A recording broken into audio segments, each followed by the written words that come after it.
To get rid of those pesky ads, request stories, listen to unlisted and bonus episodes, and to chat with the gang, smash that description link below. If you want to see uncensored evidence photos and follow along with this case, go to talkmurder.com. What's up, everyone? Welcome to the Talk Murder Me podcast. My name is John. I'm sitting here with Jen and Nicole. We live stream every Saturday at 1 p.m. Eastern Standard Time. You can join us there. You can also find us on any podcasting app, Talk Murder to Me. If you like this and like true crime, check out our sister podcast, Among the Dirt and Trees. Brianne, she's doing a fantastic job. That is True Crime Out in Nature. And yeah, she's got some really good stories there. And if you want to see the episode photos, hit the description below or talkmurder.com. Anyway, that's all I got. So I guess let's get it going. Tonight, we're going to Friday. 4 lesbians walk into a seedy bar, a quote, seedy gay nightclub in Brisbane. October 20th, 1989. 4 lesbians walk into a bar and order champagne.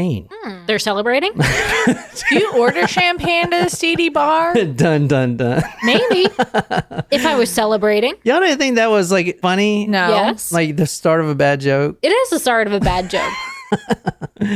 Brisbane, Australia. I think I'm saying that right. Brisbane. Lauren can yell at you if you're not. Brisbane. We're going to Brisbane, Australia. We're going to a, quote, seedy gay nightclub. Why isn't it just a seedy nightclub? Why did we have to use the... Because it's a gay bar. It's a gay bar. What the Okay. fuck? 4 lesbians were drinking champagne. Brisbane, she says. Brisbane. Yeah, So we're going to Brisbane. Let me show you 3 of these individuals. 3 out of the 4? Here they are right here. Exclusive 9 News. Where's the 4th person? I'm assuming the 4th person is dead. Is that correct or incorrect? Maybe the 4th person is alive. Or the murderer? So these are the suspects right here. I don't want to sound like... Then don't. Yeah, then don't say it. No, Then let's move on. No, wait, no, I was going to say, I don't want to sound like nationalist, but I'd say that Nationalist? but the lady in the middle looks Australian. How would that be nationalist? I don't know. She just looks Australian. I don't know. They're all Australian. Yeah, I know they all are, but literally. but I would say that the lady They in the all middle, talk like this and have kangaroos as pets. that's not how they talk. That's not how they talk. I swear to God, we did not have 10 shots in the break. I swear. I don't want you guys to get bogged down with the names. I know there's 4, but there's one name and one person that matters for this episode. Okay. That's the ringleader of these 4 lesbians. All right. Okay. But just know that they're all 24 and 25 years old. 4 of them, 24, 25. They're split up into 2 partners. So it's like a set of couples? Double date. A set of couples. Now, 2 of them, their name is Tracy. Okay, so that might get a little confusing. Is it Tracy and Tracy or Tracy and someone else plus Tracy and someone else? And I just told you not to get bogged down on that. Tracy says the following, quote, Tracy came up to me and said, come with me. And I just went. This is around 11 p.m. Like I said, October 20th, Friday nights, 1989. Tracy, the main character tonight, Tracey Wigginton. Okay. I was just about to ask which Tracy. Which I'm probably going to be calling Wiggum, like Chief Wiggum.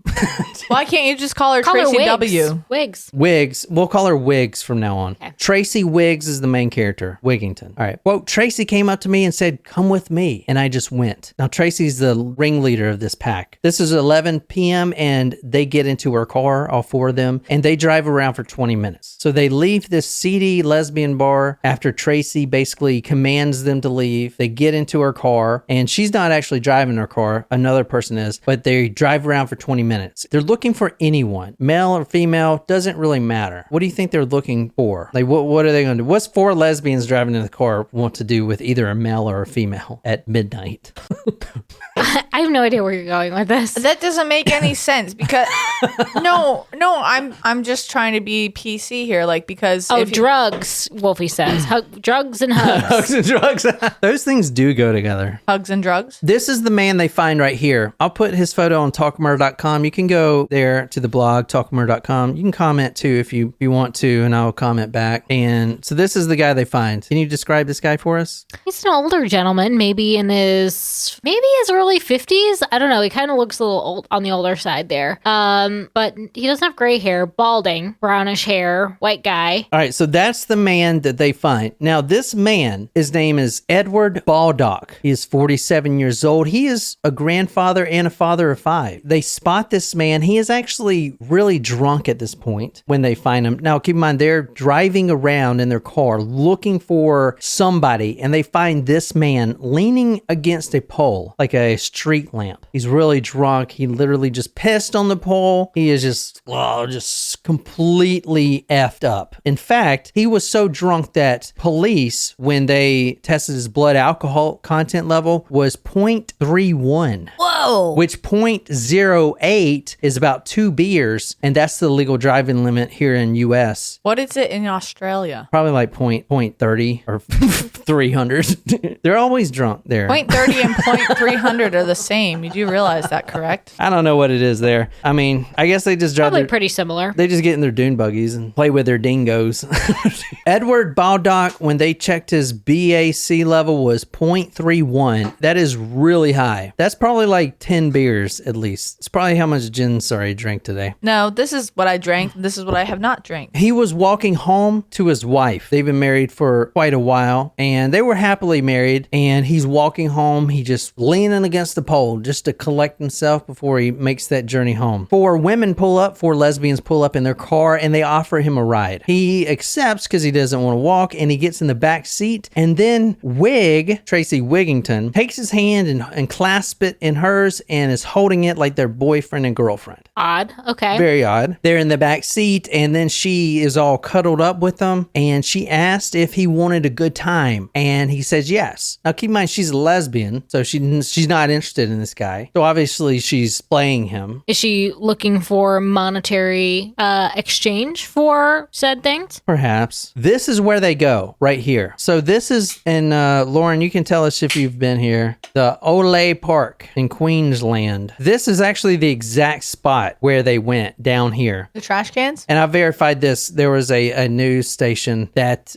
had, and I actually looked up the exact spot in this park. So it's right down here. They drove with this man. So right here next to the Brisbane River. What is it? Brisbane? Brisbane. Right here next to the Brisbane River. And they go into this park. Why even bother asking? He does it to bother us. Which was at the time a abandoned yacht club, I found. So I guess here's like the old dock or whatever for the yacht club. Oh man, that sounds a lot less like exciting than what I thought you meant. Like I thought you meant that there were some abandoned yachts there, and that maybe there were Who has abandoned yachts? Yeah, no shit. people that belong to the abandoned yacht club. They have a club of people who have abandoned their yachts and are for taking for us Talk Murder to Me owners, so that we can finally get our boat called Yacht Murder to Me. They pull up to this park. No one's out there. Wigginton gets out with this man and they start undressing. They go right down to the river and he gets naked, all except his socks. She promised him a good time and apparently she's going to give it to him. You can't skinny dip with your socks on. He is wasted at this point. He has no idea what's going on. She walks up behind him. He is completely naked except for his socks, and she pulls a knife from her back pocket. And this is what she would later say. Tracey Wigginton later said in her police interview, "I walked around him. I took my knife out of my back pocket. I said nothing and stabbed him." Damn. So this is just all of a sudden, out of nowhere. At this point, Edward starts screaming, although he's still really, really drunk. He tries to fight back and she stabs him again. "I stabbed him on the other side of the neck, and I continuously stabbed him. I grabbed him by the hair, pulled him back, stabbing him in the front of the throat. At that stage, he was alive." All right, I'm going to show you the women involved. So I'll put this on talkmore.com. This is Tracey Wigginton up here, all right? And this is 2 of the other ones, which I can't,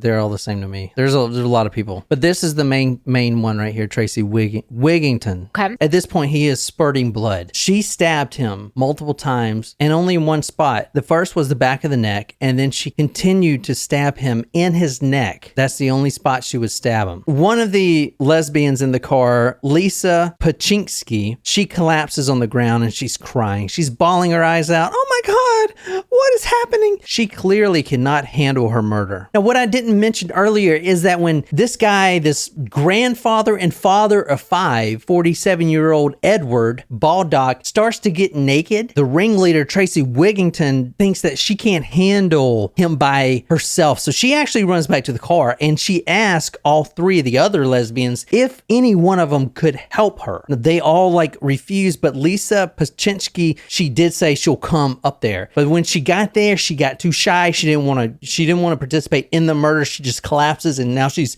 bawling. Did they know that the 3 in the car, did they know that she was planning to kill him? Yeah, they didn't. Oh. But like I said, this is, why do you think this is? Wait, you said yeah, they didn't. No, yeah, they did. But why do you think this is? All right, let's go back for a second. We started in a seedy gay bar, 4 lesbians, they get in their car, they're riding around to find somebody, anybody, male or female. She is going to pretend she's some kind of sex worker, prostitute, and get this guy in a random park and stab him. So why? What's the motive here? Obviously, the guy doesn't have money because he's walking. He's not driving his car. I mean, he may have like $20-$30 or whatever. But he probably looked wealthy. Look at that picture you showed us. He was in a bow tie. You don't wear bow ties to non-fancy events. Before the murder, she goes back to the car and asks them if anyone can help her. Lisa says she would, but she says, quote, "I need help. This bastard's too strong." So now Lisa and her go back, but Lisa got scared. She didn't want to participate in the murder. So that's when Tracey Wigginton decided to just go in all at it herself. And she is the one that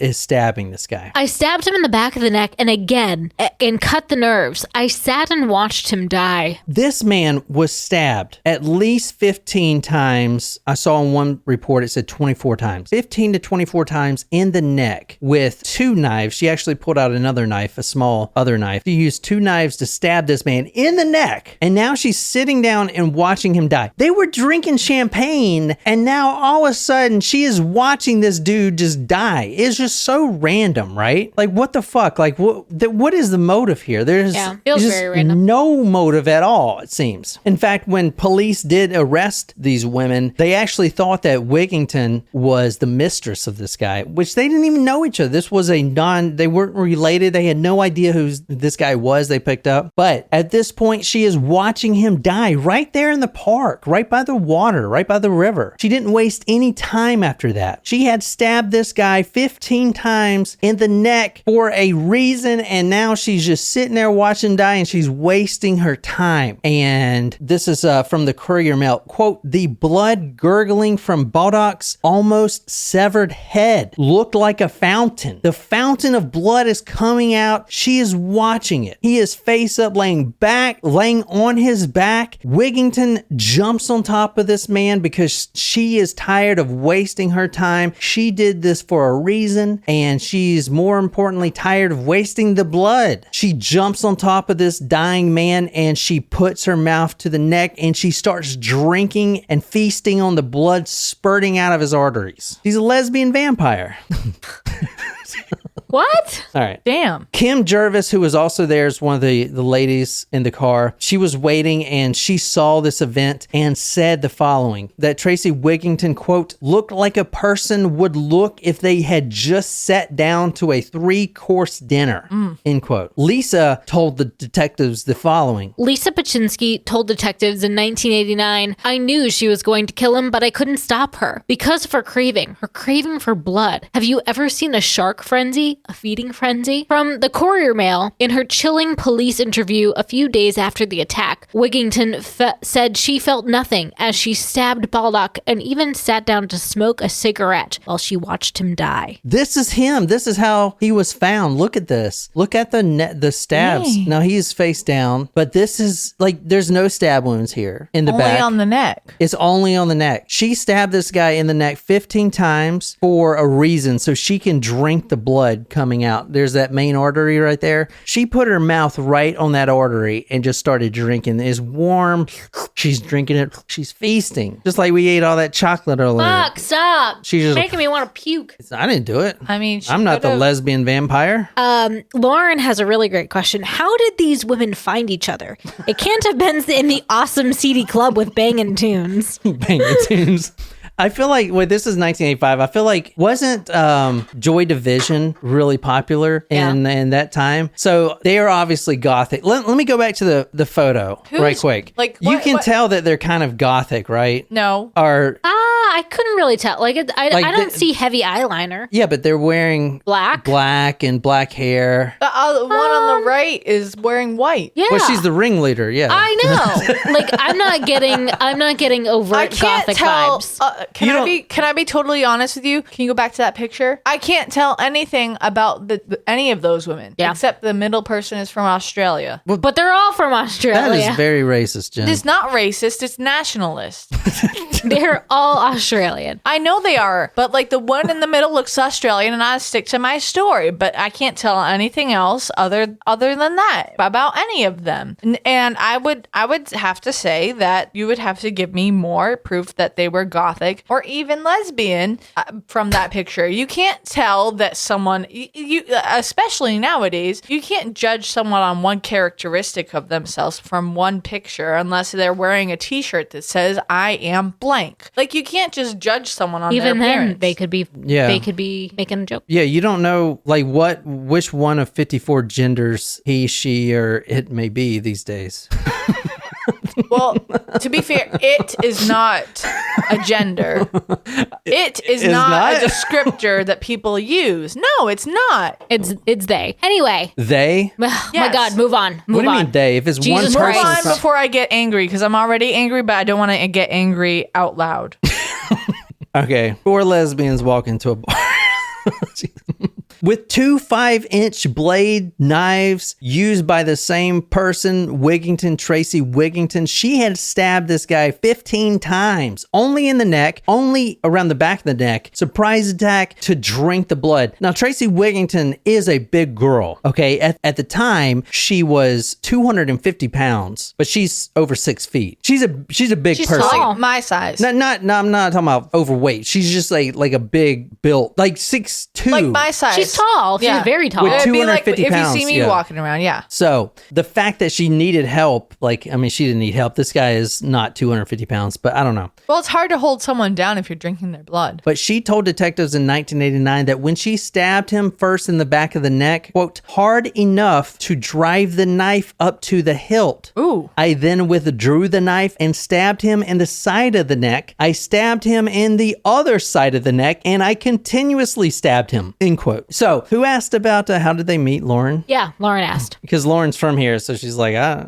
How did this merry band get together? So let's talk about friendships here. Tracey Wigginton, the ringleader, is kind of the outlier in this situation. All 3 of the other girls, and I'm going to tell you their names. However, like I said, don't get bogged down into them. They all got sentencing, but to make this simple, let's not get bogged down into them. But I will tell you their names just to do it, right? You have Tracy Ann Waugh, who is 24, Lisa Paczynski, which is 25, and Kim Jervis, which was 24. And then obviously Tracey Wigginton, the main one. Okay. The other ones obviously were involved, but they're, More bystanders. yeah. So Tracey Wigginton here is the outlier. All the other girls knew each other at first. Kim Jervis was the lover of Tracy Waugh, and they were friends, really good friends with Lisa Paczynski, a former heroin addict. Let me show you Lisa right quick. Let's put a face to these names. All right. So this is Lisa right here. Paczynski. That's her. That's Lisa Paczynski at the time. Okay. And this is, I know it kind of looks like the other one, but it's not. And this is Waugh. This is Tracy Waugh. Okay. All right. And this is the last one, Jervis. That was the one in the middle that Jen thinks racially looks like an Australian. Not racially, nationally. Am I wrong? Am I wrong? And this is Kim Tracey Wigginton right here. She looks fun. Fun as in a lesbian way. As in a vampire, apparently. Kim Jervis was a lover of Tracy Wad. They were friends with a former heroin addict named Lisa Paczynski. They met Tracey Wigginton only weeks before. They only known her for like 3 weeks. This is a 3-week thing. The other girls had a history, but Tracey Wigginton was the newcomer. Exactly. She's the newcomer, the new girl, the mean girl. Is that what it's called? Mean Girls. The main Tracey Wigginton and Lisa Paczynski, they became a couple because the other two girls were already a couple. So now Lisa became the property of Tracey Wigginton. Oh. It was property of? It was a domineering relationship. Sounds unhealthy. Extremely toxic? Toxic, sort of, yeah. But she was dominated by Tracey Wigginton's aggressiveness. From the People newspaper, May 1st, 1994, quote, as they lay in bed together, Wigginton complained she was hungry. To please her, Paczynski used a tourniquet to pump up the veins in her arm, then nicked her wrist so that Wigginton could suck her blood. Paczynski later said, she dominated me more than anyone has in my life. She had some sort of inner power. They're sitting in bed. Now, they've only known each other for weeks. And Tracey Wigginton says the following. She says, quote, I can't eat solid foods. I need blood to survive on. So they only known her for 3 weeks. So for these 3 weeks, she is only drinking blood. That is how she lives. She doesn't eat any other food? She eats no other food. She is only drinking human blood. Oh, no. Is that healthy? Like, can you survive off that? I don't like that. I mean, there's a lot of iron. Yeah, but like, that's it. Don't look at me. Dude, that's consisting of a lot of blood. I mean, I would like put in recipes and stuff. I wouldn't. Maybe freeze it, like a freeze pop of blood, like a cherry. Oh, nasty. It doesn't taste like cherries, John. It tastes like... Maybe get that rich, nice, juicy menstrual type of blood that's real thick. Just stop It's right like there. metallic, like... Metallic. Stop it. Metallic. I mean, I used to get really bad bloody noses when I was a kid. I think Brittany just got here when I said the thing about menstrual. Colleen just joined. She's a little gift to herself, was becoming a Supremo. Welcome, Colleen. Here's what you've missed. And like, it would make me sick, all of the blood I used to get bloody noses really badly when I was a kid. One of my friends growing up had bloody noses. It kind of like runs down your throat and it's awful. It's awful. Ugh. Like that's what I keep, like I can taste it when talking about this. Makes me want kind of. Well, tell us how it tastes. Like metal. Like blood. Is it sweet? No. Sour? No. Yeah, it's metallic. Blood. Yeah. It's metallic. That's. I kind of want to taste them right now. Cut yourself because that ain't gonna be us. Nope. I mean, like don't harm yourself, but like if you want to stick get a diabetes test strip and then taste it. I don't know. Like pennies. Wolfie said that's a good description. Yeah. For weeks, at least for weeks, the only thing that they saw her consume was blood. They'd be sitting in the bed, listening to Talk Murder Me, watching true crime TV. Back in 1985, they're sitting there watching Netflix, flipping the channel, boop, boop, boop. And she's like, man, I'm getting hungry. And then Lisa Paczynski was like, okay, well, feeding time. She slits her wrist, nicks herself, and then she puts her wrist over to Tracey Wigginton, and she's like, no. No, I don't like that. That is fucked. That's terrible. That's what happened. What the fuck? Like, you what? read it right there. No. She said I'm no longer hungry for lunch. I mean, it's like, just blood. I was feeling Chinese food, but like now I'm not hungry. Oh, fuck. You know what would have been great for this episode? We should have drank Bloody Marys. Oh, too bad you didn't give us a hint. Yeah, you don't give hints anymore, So. John. I got your hint. Listen. It's all on you. Like, we don't do cocktails because we don't know what to make. So we've been drinking beer in a shot, and I'm okay with that because I really enjoy beer. But like, you used to give us hints for us to make custom cocktails, and now you don't. So that's on you. My Favorite Murder doesn't do hints. Well, fuck My Favorite Murder. We're not My Favorite Murder. If that's what you're looking for, then go home. Oh my God. Or tune in to My Favorite Murder. Well, we don't want you here. We're a different audience. All right. I mean, right there it says that Paczynski used a tourniquet to pump her veins in her arm, then nicked her wrist so that Wigginton could suck her blood. So they were living with each other. As soon as they met, they moved in, they were living with each other. So, I mean, I don't know if you can live off blood. I don't know. Never tried it. But I will tell you that if she was sneaking food in, she was doing a damn good job because they only saw her consume blood. So at this point, She had to have been eating food too. so at this point, go back to the murder where she's feasting. One of the women in the car said she looked like she just had a 3-course meal. So she is drinking all this blood. Like she is so hungry for blood. It makes you think that, yeah, it was kind of legit. You know what I'm saying? Like she was starving and that's why she was drinking it all of like a fountain. Was this her first murder for bloodlust? I do have to say, like, there are better ways if you're low on iron to solve that. For example, taking iron supplements or chewing ice. Yeah, you don't need I to wonder drink if blood. she was anemic. Yeah, but no, she has to get fed. It's sustenance. So, it's got proteins but and stuff maybe in it. she was craving it because she was anemic. But she Yeah. was also hungry. Well, Listen. I think there's something wrong with her, I but would that's say- just me. yeah. She would drink her blood at least 4 times a week. Tracy has mind power, said Tracy Waugh. Ooh. You can't stop yourself from doing what she tells you to do. A week after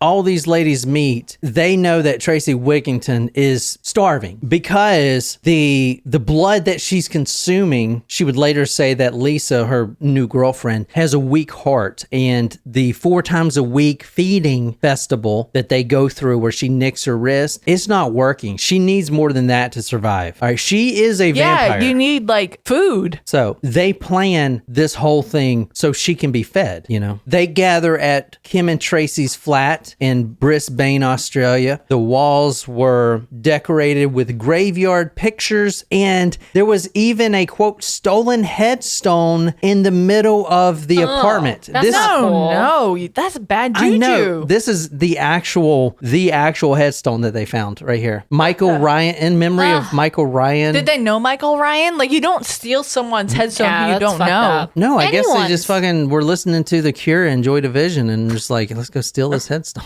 But I like The Cure. this is so they had photos of gravestones and It's Friday. You see- I'm in love. you The see Cure. you see all these photos. These are like actual photos of graves. Like these are all Polaroids or whatever, posted all over the wall. And then they had this actual tombstone sacred to the memory of Michael Ryan. That's awful. Yeah, isn't that fucked? Yeah. Who does You that don't shit? I mean, look, it steal still got the someone's dirt. headstone. It's like got where they took it out the dirt. What the hell? They didn't know him, or it was just Random.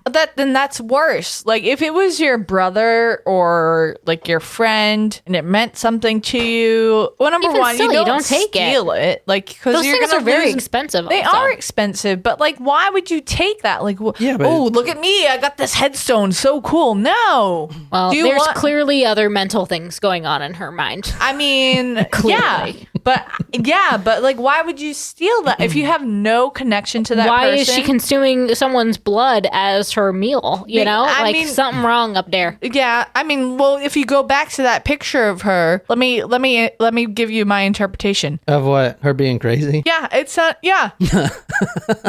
She's fun from what Nicole the lesbians. Why do we Sorry. have to categorize what's going on? All right. So you think she has some mental issues going on? Yeah. Yeah, mental disorders plus anemia. I can't eat solid foods. I need blood to survive on. So at this point, they're just, I mean, You they're can't eat just, solid foods. It's called a smoothie. it's not murder. It's just survival at this point. Now, they would later say that they didn't really think this was real. They thought she was just kind of bullshitting. Like, yeah, okay, she's going to kill someone and drink their blood. Sure. Okay, whatever. But they still went with her, right? The plan is actually really brilliant. This is a good fucking plan to bury a body. All right, we'll take notes. Okay, take notes on this one because I've never heard this before and I think this is brilliant. The initial plan was to kill someone random, like they did, and then take the body after she drank the blood. They had already mapped this out. They were going to take the body, the dead body, put it in the trunk, drive to a cemetery with a freshly buried grave. So what happens graves, like when someone dies, when you go to the funeral, the grave is already dug. Right. So those people, whoever dug the grave, dug it the prior day or whatever, a couple days before. Yeah. They were going to dig up some dirt, like in the hole 6 feet under, and put the body there. Above the stone that was already there. No, but no, there's nothing. It's just a big hole in the ground. The grave is just the hole, the 6 feet hole. So they were going to take the body and bury it deeper than the 6 feet in the grave, covered up. So the next day when the funeral procession goes on and they lower the casket, they would actually be lowering the casket over the dead body, which is pretty fucking brilliant. Yeah, I'll give it to I mean, them. dude, That was a good idea. it is a really fucking good idea if you can get away with it. Because, number one, they're never going to find it. And if it smells, oh well, it's a fucking cemetery. Plus, like, are they really going to dig up or pull up a dead body? And who the fuck would ever think of that? I think Good idea. I think it's one of the best ideas I've ever heard. That is a smart plan. Some serial killer is listening to this and is like, all right, perfect. Well, not even a serial killer, just a killer. But I would say that it would be a smarter idea to take the dirt from a grave that was fresh, like already dug and covered, and to dig like 4 feet down and then to cover it up again, because But you then don't have then dirt the that's murdered compact. body is on top.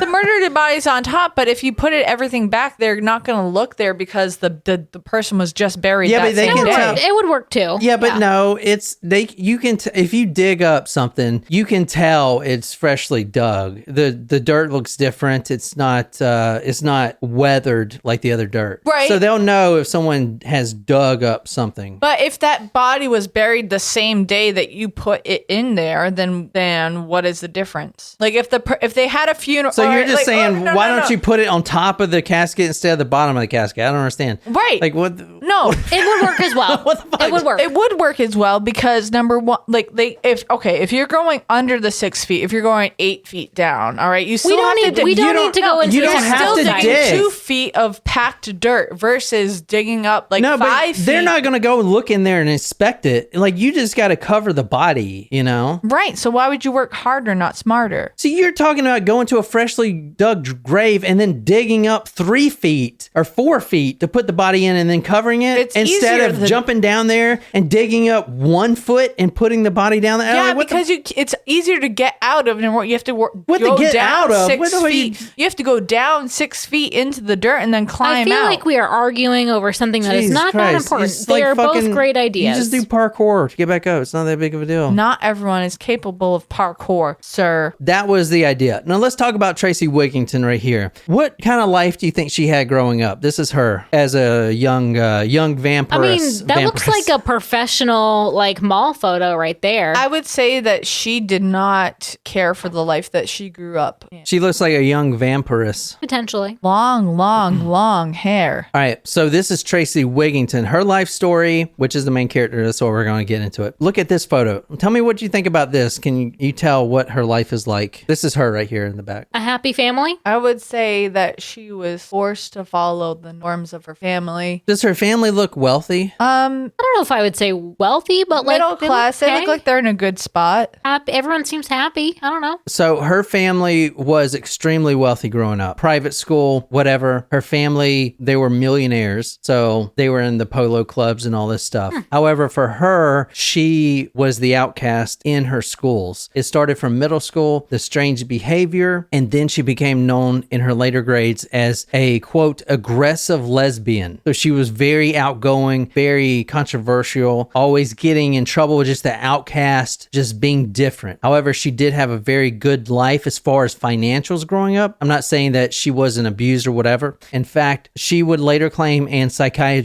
multiple psychiatrists who have diagnosed her would also agree with this statement, that between the ages of 8 and 11 years old, she was constantly molested and raped by her grandfather.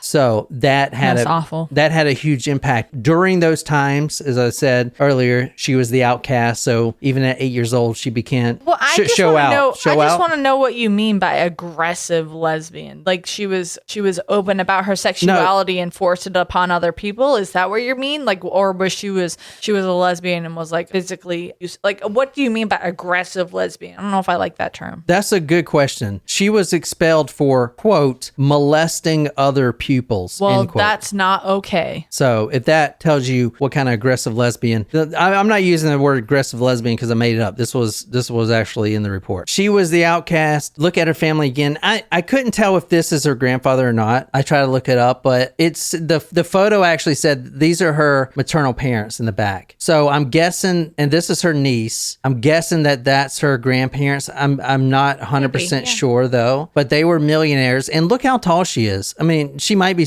on a platform, but she's a big girl. You know, she's a big girl. You Tall know what I'm family. saying? Tall family. Yeah. So between the 8 and 11, she was horribly molested, apparently, from what the psychiatrist would later agree with when they did their diagnosis. She was granted 35,000 euros as an inheritance from her grandfather, which is about $75,000 to $80,000 today in real money, American dollars, not euros. That's fake.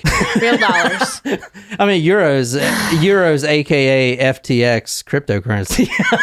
Stupid. Bitcoin. All right. So she was granted 35. Jen, stop looking at the live chat. She was granted 35,000 euros as an inheritance, but she quickly spent all of it on a lesbian marriage. She spent all of it to her new wife, and she actually, after that, had to get a job as a bouncer in a gay nightclub to subsist because she had no other prospects or whatever, and she spent all of her inheritance. So if you go look at that picture again, just look at it right quick. You can tell that like the hat and stuff, you can tell that the family's got money. I mean, I wouldn't have known, like... You don't think so? Okay. I wouldn't have guessed that from I mean, hey, it's one photo. It's a family photo. Yeah. Like, it could have been taken outside in their backyard. You don't know that. I don't have photos like... I mean, I have photos of me like this now, but back in the day, I don't have photos like this, you know? Small photo. Well, it looks like a typical JCPenney Yeah. like photo. I don't know if I would say that she was wealthy because she has a photo like that. I mean, she was probably like, But anyway, they were wealthy. She wanted a baby real bad. So, quote, she and the club owner had sex in front of 6 friends. She became pregnant but miscarried, end quote. She also had a live-in lover at the time of all this. Her name was Donna Stabe, but she didn't know about it, so we're not talking about her. She wasn't involved in the murder, but she did have an obsession, just like her girlfriend Wigginton, with horror movies, which they made. So this is the 80s. So the Satanic Panic. Mm-hmm. So the horror movie, obsession with horror movies is so to fucking eye, right? Mm-hmm. Like, yeah, H.P. Lovecraft. You're not drinking people's blood, though. But back in the day, obviously, anyone that liked that horror movies and read that stuff, was Satan worshipers.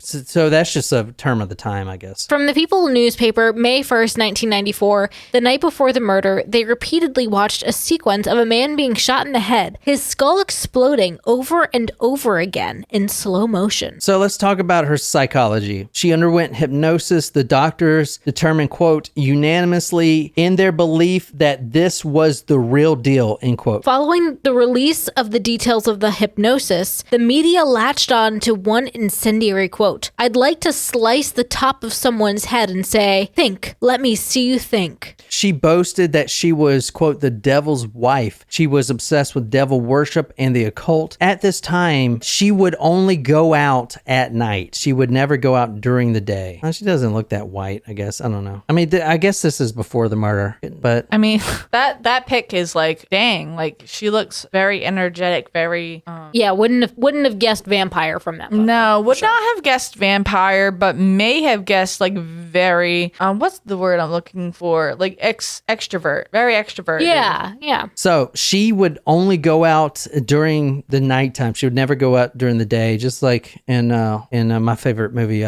Twilight. So she was fascinated by black magic and death. She also avoided mirrors, which is that a thing? I guess it is. I think like the vampire thing is that you can't see your reflection. Yeah, but why would you avoid them? I don't know. Well, what if she? I guess you. What if she? It's a vampire thing. What if she didn't like her own appearance though? But she can't see it. I guess you would avoid buying it because it would save you money. You wouldn't have to go to Kmart and buy a mirror or Target. I need a new mirror in my room. Tracy Ann Waugh said about Wigginton, quote, she was a devil worshiper who could disappear, leaving only her cat's eyes visible.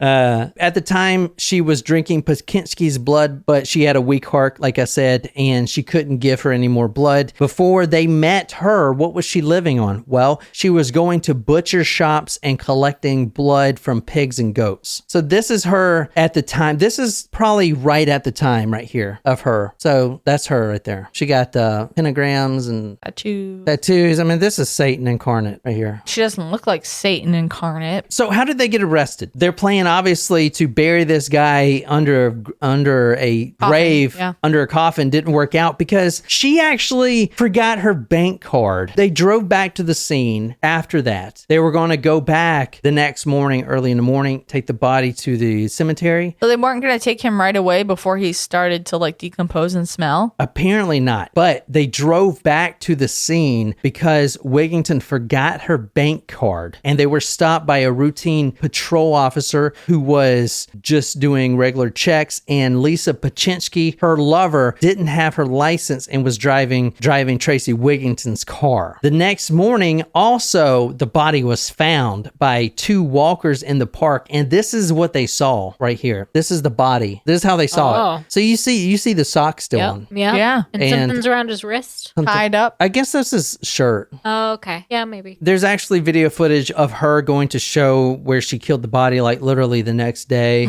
They arrested her, and she was just an open book. Yeah, I did it. This is where I put it. You know, and she was boasting for this. Interesting. 100% boasting. I'll put those interviews on talkmurder.com. I didn't want to play them here because YouTube's been kind of fucking mad at me lately for playing shit I shouldn't. So inside Edward's shoes, look at this. What do you see here? An envelope. That's her bank card. Oh, it's a bank card. So what had happened is Edward, before this murder, before the knife stabbings, she had dropped her card and Edward had thought it was his, so he tucked it in his own shoe. So obviously when they get there, the last place that they're going to look is inside this guy's shoe, his loafers. But that's where it was, just right there.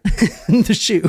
Wow. Isn't that nuts? No, you guys don't like this. No, I'm thinking like even if she got away with it, it would have only been for so long, you know? Yeah. The police thought it was his mistress because obviously they found the body, they found her card, and then they linked the card to the night before of her being stopped. It was obvious and easy at that point. The three girls were arrested at first. They didn't arrest Tracey Wigginton until later because they wanted to build up a case first because they didn't want her to claim insanity since she was the actual killer here. So anyway, Lisa Paczynski, the one who was on the ground crying, she's the one that initially confessed and said, okay, here's everything that happened. And when they went to arrest Wigginton, it was actually during the daytime. So they like brought her out of her house, of her apartment with, you know, where Lisa was living. They brought her out. And since it was during the daytime, like her body disintegrated like in the sunlight. Jen's like, okay. She has no idea what she just said. Yeah, I know. Yes, I do. It's like Twilight when Edward was shimmering during the Volturi scene in Rome. So she pleaded guilty immediately. She was sentenced to life in prison. 3 others pleaded innocent. They claimed that Wigginton had, quote, used her occult powers, and Kim Jervis, the ringleader before Tracey Wigginton, wore a gold cross, like a symbol, and that was their protection. They were all 3 real close friends. But Interesting Tracey, that they wore a cross as protection, though, because isn't that like opposite of vampire culture? But they claim that Wigginton used her, quote, occult powers to break that cross off Kim Jervis's neck, leaving them all powerless. So Lisa was guilty of murder. She was sentenced to life in prison. This is her right here. That's her. Boom. Is that a cell phone? It's probably, I mean, in the 80s? No, not in 85. It might be a calculator. What? Dude, that's a fucking cell phone, No, dude. this is 1985. Dude, that's a fucking iPhone. What are you talking about? It's a calculator. Why would she be carrying a calculator? Because it's the 80s. I don't know, but they weren't around in the 80s. I mean, the cell phones weren't around in the 80s. Dude, it's like those images. It's like proof The that time travel. with the sunglasses. Yeah. I love those fucking things, man. Jervis was sentenced to 18 years for manslaughter. Which don't really worry about those people. She claimed that she was under a spell. This is her right here. So she actually walked free of everything. She broke the spell. That's her mom. Dang. Her mom's like, this fucking bitch. My daughter wasn't hanging out with those people. All right. The lawyers of all three of the girls claimed that they were picking up this victim as a quote elaborate practical joke, and then they also claimed that the chain was a quote protective crucifix. Kim had worn a cross on a chain around her neck, and the chain had broken. And once that broke, she didn't get it fixed, didn't put it back on. That's when Tracey started talking to Kim like she did on Monday night. Once that cross came off, Kim didn't have any protection. Interesting. So she was sentenced to life. I mean, what do you guys think? I mean, that seems appropriate. Yeah. What do you guys think on live chat? Life. Wolfie thinks it was a cigarette case. Oh, that's fair. That is. Yeah. That's Or good. like one of those key cases where you like copy a key. So Well, this she did is have a cigarette in her hand, too. this is 1985, sentenced to life. I mean, what do you guys think that was a good outcome? For murdering and drinking his blood? Yeah, I do. Yeah. Well, what do you guys think on live chat? And really quick before we end this, if you want to read this headline, Nicole. Exclusive. Vampire killer Tracey Wigginton's disturbing new posts. So she was actually paroled in 2012. Oh. what? She is free, baby. Oh my God. Are you kidding me? This is her right here. Yeah, this is fucking awesome. She's still subsisting on blood? I don't know, probably. Let's see. I want to see the post. I guess the rule in Australia is if someone is on parole, they're technically still a prisoner-ish in a weird way. So the newscasters can legally not interview them, but they get right close to her and they do the story without talking to her. It's really like- weird. So it's like they can cover her life because she's still technically a prisoner, but they don't have to ask her any questions. They cannot ask her questions, but they'll get like right next to her and do the story about her. Not only was she paroled in 2012, but in 2019, the journalist at 9 News Australia found her Facebook page. She is referring to herself now under a new identity of Oberon Fairchild. She's living in Tambourine and she is posting on her Facebook that she's back, baby. And that she's ready to suck some blood. I don't know. Well, it looks like she's eating good in prison. I didn't want to go there, but yeah, Colleen did say earlier, she was like, that ain't just from drinking blood, dude. It looks like she's been eating more than blood. And dude, I did not want to go there, but I was thinking that like, what the fuck? Oberon Fairchild Holy shit. is our new name of our murderer, Tracey. Holy And shit. she has denied being a vampire, but she just wants to drink their blood. It sounds like she needs to see the medical person, the doctor. She's out. What the fuck are y'all doing in Australia, yo? You're like Canada. What the fuck? But why is she out? You tell me. What? But I just want to know why she's out. I I'm don't allowed to know. go on parole How did and that people happen? can't ask her questions. God damn. I don't know, man. Dude, not in America. That would No, you can't say that, though, because there are definitely people There who are have been definitely people paroled here in and America who out. are Yeah, paroled but- before they need to So- be. I mean, it's Arrested maybe in not Canada 19 level, but you know. 1985 and released in 2012. What is that? Like, I don't know. What is that? I mean, I'm mean, 1985, so 30, So she was 25 years. 27 years. well, so her sentence was actually 27 years to life. So she got, Her 27 years. Was she on good behavior because she was eating more than blood? dude. Listen, like I'm not making fun of her, but listen, you need to make sure that you are making sure that these criminals are being treated fairly. She killed a man to drink his blood. We can't turn the accent off, guys. Sorry, it's the faucet's been turned on. Well, yeah, once I learn how to do it, it's hard to turn off. She's big now. She's like well over 300 pounds. She's huge. So I don't think she's just drinking blood. These fucking lesbian vampires, man. They're fucking. Gotta watch out in Yeah, Australia. I'm like, to be fair, you could just call her a vampire. You don't need to make sure she's calling it a lesbian vampire because she did eat a man's blood. It's not like she ate a lady's blood. Yeah, but she was doing both. She was doing both. Oh, yeah, to be fair, she was doing both. But she killed a man. So I hope you guys enjoy this episode. You can support us by going to patreon.com/talkmurder. Find this on any podcasting app. Just search Talk Murder. Listen to our sister podcast, Among the Dirt and Trees, if you like true crime that occurs out in nature. And that's all I have for tonight's episode. So I hope you guys enjoyed. And until next time, good night, you lovely, lovely people.